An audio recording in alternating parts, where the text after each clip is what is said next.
The #1 pick in the 2022 NBA Draft, Paolo Banchero, has had a historic start to the NBA season. In his debut, he joined LeBron James and Kareem Abdul-Jabbar as the only rookies to debut with 25, 5, and 5. And him and LeBron are the only rookies that have ever had 20 points in their first 2 games in the NBA. How is he doing this? Let me show you.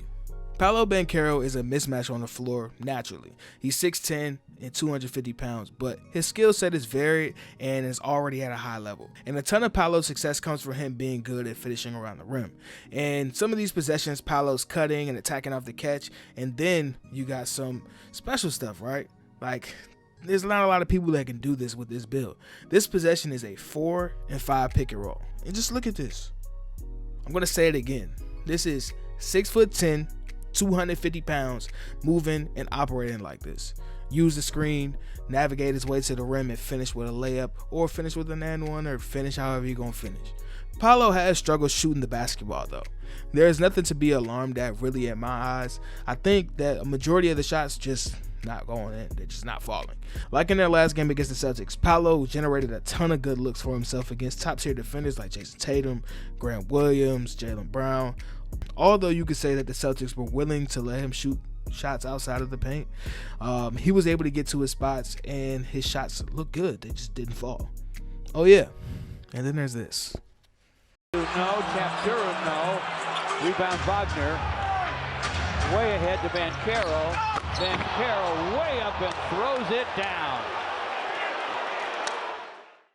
Jaden Ivey has been very, very good for the Detroit Pistons.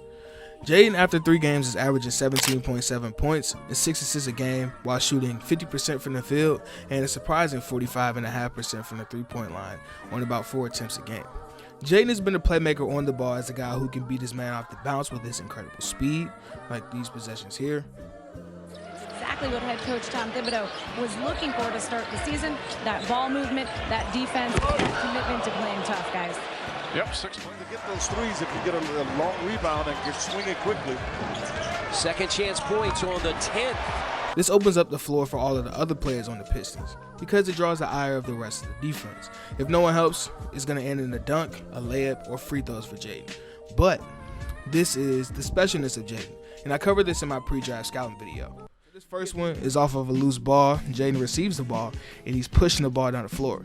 And the entire time he knows where his trailer is and he draws the 2 defenders out, which pulls him towards the wing where he's at, and then he finds a twirling pitch back to his shooter for an open look in transition, and it's a wide open 3 that is money. This second clip is more of the manipulation game. Not too dissimilar from the last one, but this time he draws the ire of 3 Wisconsin defenders while running in transition, and it's an easy kick to the wing for a shooter filling the lane on the secondary break. He has great vision. He can make some absolute dimes, and it's crazy some of the passes that this guy's making, bro. It's like really crazy. Tonight. Ivey, nice feed inside. Count it. And you're below the foul line. You're a good enough player. He's got to shoot it. Ivey to Bay.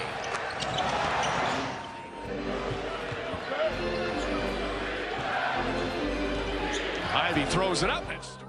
Now, although the numbers say Jaden is shooting 45% for the three-point line, that doesn't mean he's like just killing it and shooting the letter off the ball. He's been better than I expected him to be, but there's still some pretty bad misses sprinkled into the mix of his three-point attempts. But overall, Jaden Ivey has played like a top 5 pick for the Pistons.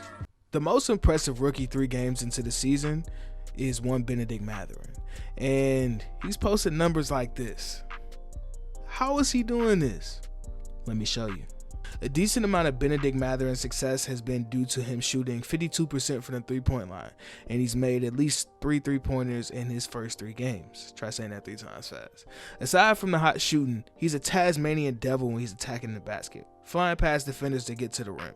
And when he gets there, he can finish above the rim, he can finish through contact, and he can also finish with a level of grace and finesse. And how the Pacers are using Bennedict Mathurin has really had a nice blend to their offense. There's been a lot of off-ball screens and handoffs for Bennedict Mathurin to catch and make quick decisions while he's getting downhill like here.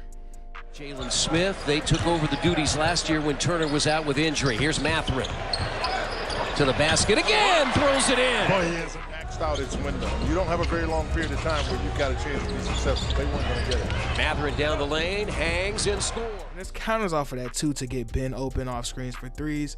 And with the way he's shooting the three ball, bro, it's really effective. And when you add stuff like this in the mix, you may be looking at the rookie of the year.